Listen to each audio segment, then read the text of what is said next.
बिस्मिल्लाहिर्रहमानिर्रहीम अस्सलाम वालेकुम। This is Shoaib Naeem and you are watching E edification.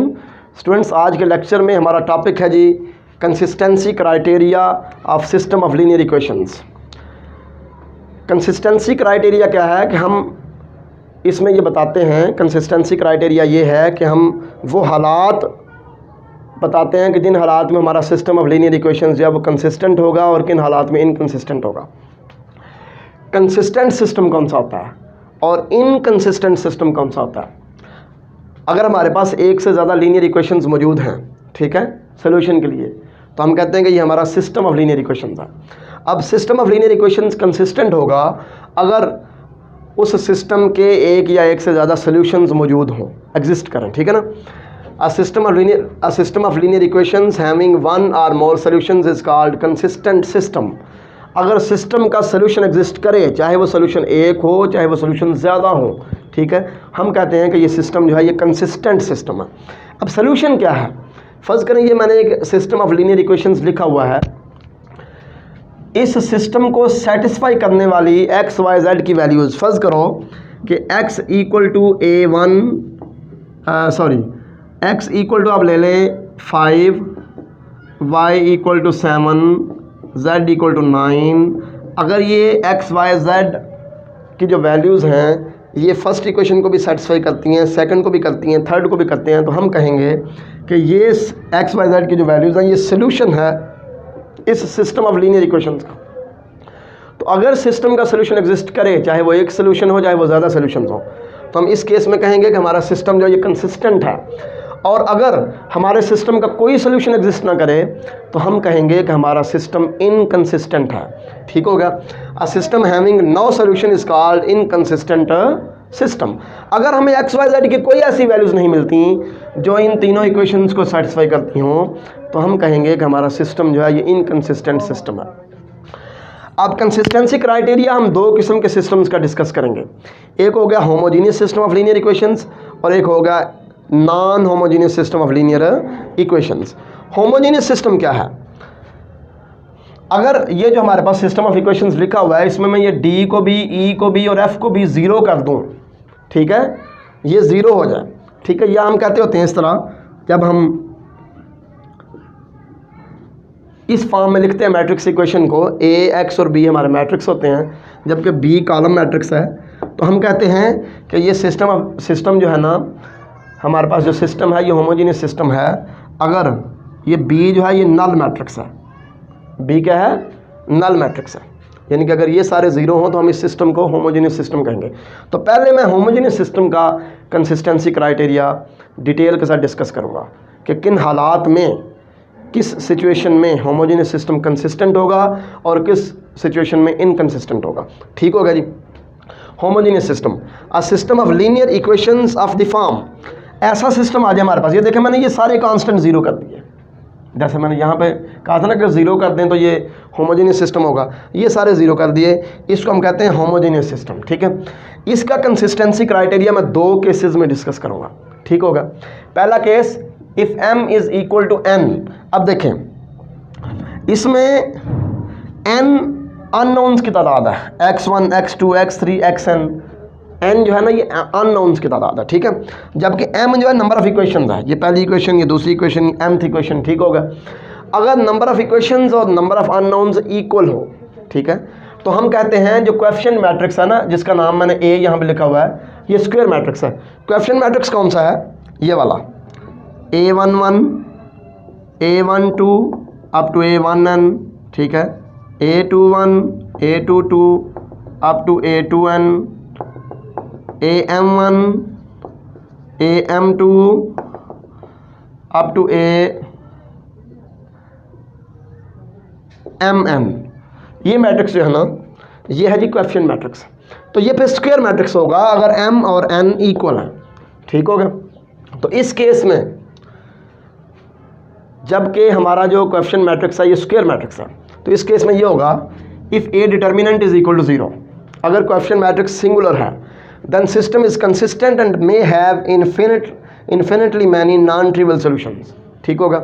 अगर हमारा कोएफिशिएंट मैट्रिक्स सिंगुलर है तो फिर हमारा सिस्टम कंसिस्टेंट होगा और उसके infinitely many non trivial solution होंगे। ये नॉन ट्रिवियल सोल्यूशन क्या है? अगर हमें होमोजेनियस सिस्टम का ऐसा सोल्यूशन मिल जाता है कि जिसमें कम से कम किसी एक अननोन की वैल्यू नॉन ज़ीरो है, अगर हमें अपने होमोजेनियस सिस्टम का कोई ऐसा सोल्यूशन मिल जाता है कि जिसमें कम से कम एक अननोन की वैल्यू नॉन ज़ीरो है, तो हम ऐसे सोल्यूशन को कहते हैं कि भाई ये नॉन ट्रिवियल सोल्यूशन है। ठीक है, तो जब ए डिटर्मिनेंट ज़ीरो होगा ना, तो हमारे सिस्टम के infinitely many non trivial solution होंगे। नॉन ट्रिवियल मतलब नॉन ज़ीरो सोल्यूशन आप कह रहे हैं, ठीक होगा ना। जबकि अगर ए डिटर्मिनेंट नॉन ज़ीरो है, यानी कि हमारा कोएफिशिएंट मैट्रिक्स नॉन सिंगुलर है, तो ऐसे केस में system has only trivial solution. तो सिस्टम का सिर्फ एक ही सोल्यूशन होगा, वो क्या होगा? x1 भी ज़ीरो, x2 भी ज़ीरो, x3 भी ज़ीरो, xn भी ज़ीरो। ठीक होगा, इसको हम कहते हैं ट्रिवियल सोल्यूशन। तो ऐसे केस में सिस्टम का सिर्फ ट्रिवियल सोल्यूशन ही होगा। ठीक होगा। जबकि दूसरा केस, अगर m not equal to n, m not equal to n, यानी कि number of equations is not equal to number of unknowns, then our coefficient matrix is rectangular matrix. ये स्क्वायर मैट्रिक्स नहीं है, ये फिर रेक्टेंगुलर मैट्रिक्स है। ऐसे case में फिर हम क्या करेंगे? हम किस तरह क्राइटेरिया बनाएंगे? Consistency criteria. अगर कोएफिशिएंट मैट्रिक्स का रैंक जो है ये नंबर ऑफ वेरिएबल्स के इक्वल हो, नंबर ऑफ अननोन्स के इक्वल हो, then system has a trivial solution only. अगर कोएफिशिएंट मैट्रिक्स का रैंक, यानी कि हम कोएफिशिएंट मैट्रिक्स को रिड्यूस रैशनल फॉर्म में कन्वर्ट कर लें, तो उस वक्त उसका जो नॉन ज़ीरो रोज़ की तादाद है उसको हम उसका रैंक कहेंगे। ठीक है, अगर ए का रैंक जो है ये नंबर ऑफ अननोन्स के इक्वल है, तो ऐसे केस में हमारे सिस्टम का सिर्फ ये सोल्यूशन होगा 0 0 0 0 0, ट्रिवियल सोल्यूशन। ठीक हो गया। और अगर rank of A less than number of variables है, नंबर ऑफ अननोन्स है, तो ऐसे केस में हमारा जो सिस्टम है उसके infinitely many non trivial solutions होंगे। ठीक होगा ना। अब ये वाला जो मेथड है ना, ये फर्स्ट और सेकंड पॉइंट्स जो हैं ये इस केस में भी एप्लीकेबल हैं, m इक्वल टू n के लिए भी। लेकिन ये वाले जो दो पॉइंट्स हैं ये इस केस में एप्लीकेबल नहीं हैं, क्योंकि इस केस में हम a का डिटर्मिनेंट फाइंड नहीं कर सकते। ठीक होगा ना। लिहाजा ये दोनों इधर भी एप्लीकेबल हैं, लेकिन ये दोनों इधर एप्लीकेबल नहीं हैं। अब जो ये होमोजेनियस सिस्टम के बारे में मैंने कंसिस्टेंसी क्राइटेरिया बताया है, इस कंसिस्टेंसी क्राइटेरिया से मुतल्लिक MCQs पूछे जा सकते हैं आपसे। ये जो मैंने चीज़ें आपको बताई हैं इनसे मुतल्लिक MCQs बन सकते हैं। मसलन आपसे कह दिया जाए कि भाई हमारे पास एक होमोजेनियस सिस्टम है जिसका कोएफिशिएंट मैट्रिक्स जो है ना, जिसका कोएफिशिएंट मैट्रिक्स जो है वो स्क्वायर मैट्रिक्स है। ठीक हो गया। तो और उसका सिर्फ ट्रिवियल सोल्यूशन एग्जिस्ट करता है, उसका सिर्फ ट्रिवियल सोल्यूशन एग्जिस्ट करता है। तो आप ये बताएं कि जो कोएफिशिएंट मैट्रिक्स है ये सिंगुलर है कि नॉन सिंगुलर है? ठीक हो गया। रेक्टेंगुलर है,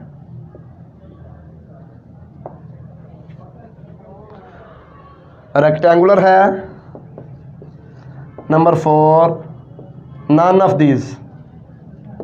ठीक हो गया। क्या बोला मैंने? अगर आपसे कहा जाए कि हमारे पास एक होमोजेनियस सिस्टम है जिसका कोएफिशिएंट मैट्रिक्स स्क्वायर है, ठीक हो गया, तो उसका सिर्फ ट्रिवियल सोल्यूशन एग्जिस्ट करता है, तो आप ये बताएं कि उसका जो कोएफिशिएंट मैट्रिक्स है वो सिंगुलर है कि नॉन सिंगुलर है कि रेक्टेंगुलर है कि नॉन ऑफ दीज है। तो आप फ़ौरन इस पॉइंट की तरफ आएंगे कि भाई जब ए डिटर्मिनेंट नॉन ज़ीरो हो तो फिर सिर्फ ट्रिवियल सोल्यूशन एग्जिस्ट करता है। तो ए डिटर्मिनेंट नॉन ज़ीरो होने का मतलब क्या है कि कोएफिशिएंट मैट्रिक्स नॉन सिंगुलर है। ये दूसरा MCQ आप टिक करेंगे। ठीक हो गया। या आपसे इस चीज़ के बारे में पूछा जा सकता है, आपसे कहेगा जी कि rank of A is equal to number of variables, number of variables in a homogeneous system. Rank of A is equal to number of variables in a homogeneous system. What type of solution exist for this system? इस system के लिए कौन सा solution exist करता है? Number 1 जी non trivial. ठीक हो गया। नंबर 2 जी ट्रिवियल।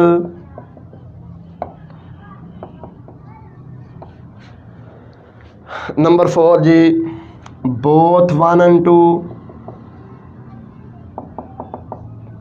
और नंबर 5 नॉन ऑफ दीज। ठीक है, नॉन ऑफ दीज। तो आप लोग इसमें देखें जब rank of A equal to number of variable है तो हमने यहाँ पे डिस्कस किया system has a trivial solution only, system का सिर्फ ट्रिवियल सोल्यूशन एग्जिस्ट करेगा। ठीक है, तो इन चीज़ों के बारे में आपसे एमसीक्यूज बना के पूछे जा सकते हैं। ठीक हो गया। नेक्स्ट हम नॉन होमोजीनियस सिस्टम का कंसिस्टेंसी क्राइटेरिया डिस्कस करते हैं। सबसे पहले नॉन होमोजीनियस सिस्टम होता क्या है इस बारे में मैं डिस्कस कर लूँ।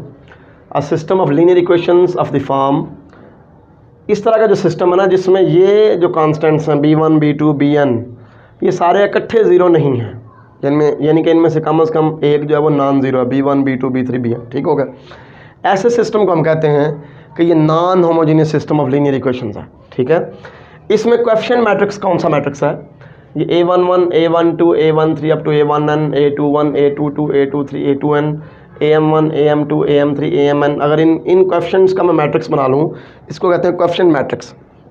इसको हम अपने डिस्कशन में a से रिप्रेजेंट करेंगे। ठीक हो गया। aij m क्रॉस n, यहाँ पे m रोज और n कॉलम्स है ना, aij m क्रॉस n ये मैट्रिक्स हमारा कोएफिशिएंट मैट्रिक्स। ये मैं आपको समझाने के लिए मैंने आपको ये 3 इक्वेशंस लिखी हुई हैं। ये 3 इक्वेशंस का सिस्टम है, लीनियर इक्वेशंस का सिस्टम।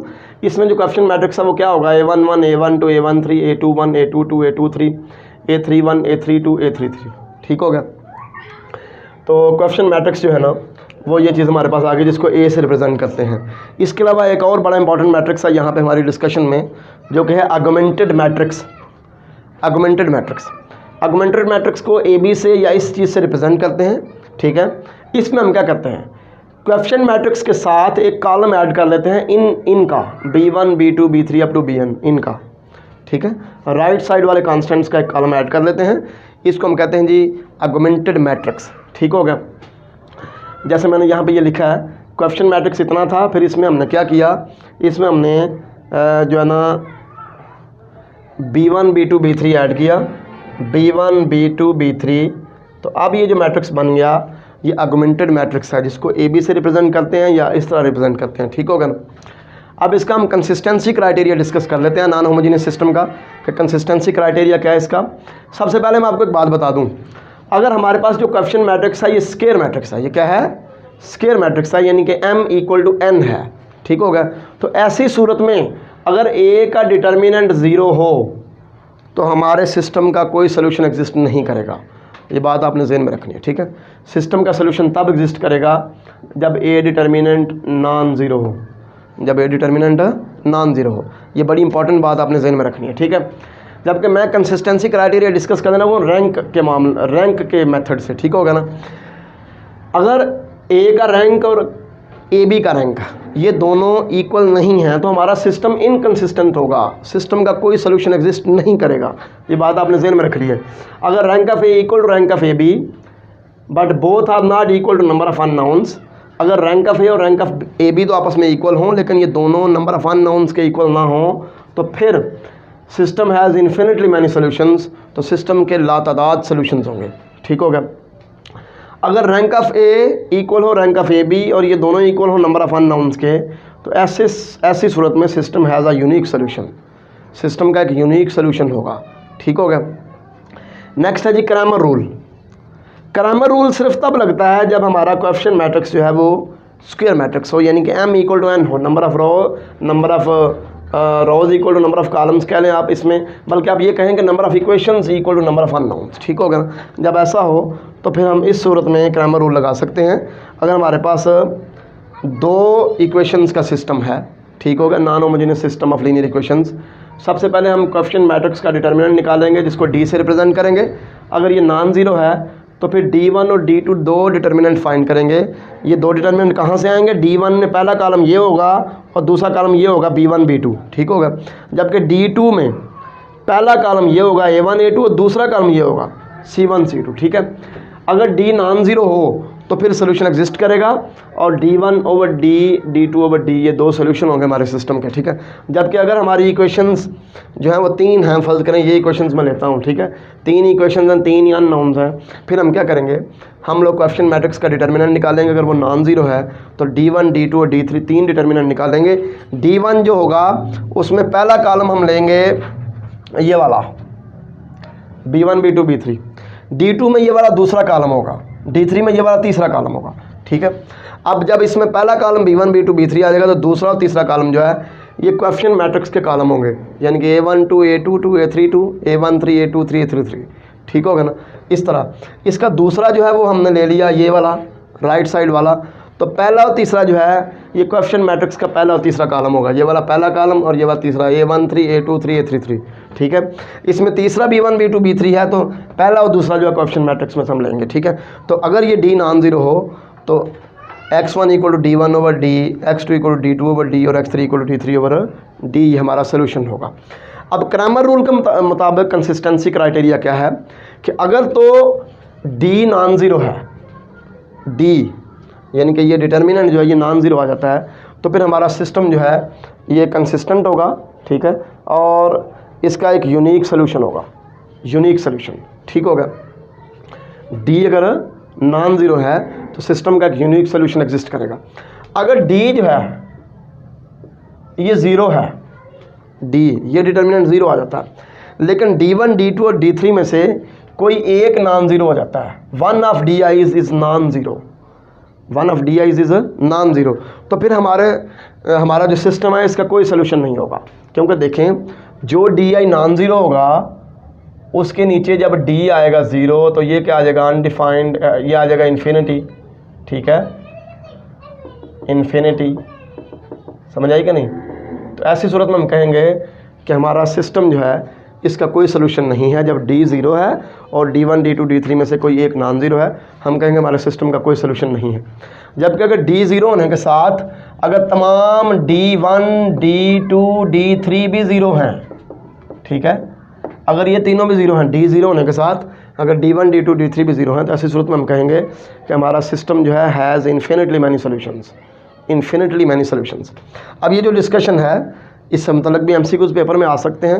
मसलन फ़र्ज़ करें आपसे कहा जाए कि 2x1 plus 1x2 equal to 7 and 4x1 plus 2x2 equal to 9, ये जो system of non homogeneous equations है, ये बताएं कि आप इसका सोल्यूशन एग्जिस्ट करता है कि नहीं, ये कंसिस्टेंट है, ये इनकंसिस्टेंट है, ठीक है, यानी कि इसका सोल्यूशन एग्जिस्ट करता है कि नहीं। अब तो ये कंसिस्टेंट है कि इनकंसिस्टेंट है आपसे पूछा जाए, ठीक है, मतलब चार ऑप्शंस हों, एक आपसे कहा जाए जी ये कंसिस्टेंट है, ठीक है, दूसरा कहा जाए इनकंसिस्टेंट है, तीसरा कहा जाए जी consistent having a unique solution, unique solution, और डी क्या दिया जाए none of this, none of this. तो आप क्या करेंगे, आप ये दूसरे वाला ऑप्शन टिक करेंगे, क्योंकि देखें इसका कोएफिशिएंट मैट्रिक्स है 2 1 4 एंड 2, तो उसका डिटर्मिनेंट आएगा 2 × 2 4 - 4, ये ज़ीरो आ जाएगा। तो मैंने क्या बताया कि अगर डिटर्मिनेंट ज़ीरो हो तो हमारे सिस्टम का सोल्यूशन एग्जिस्ट नहीं करेगा, ठीक होगा। इसी तरह अगर आपसे कह दिया जाए कि भाई ए रैंक ऑफ ए जो है ये not equal to rank of B है, तो बताएं हमारा सिस्टम कंसिस्टेंट होगा, इनकंसिस्टेंट होगा, consistent having a unique solution होगा कि नन ऑफ दीज होगा। तो आप उस सूरत में इनकंसिस्टेंट कहेंगे, ठीक है।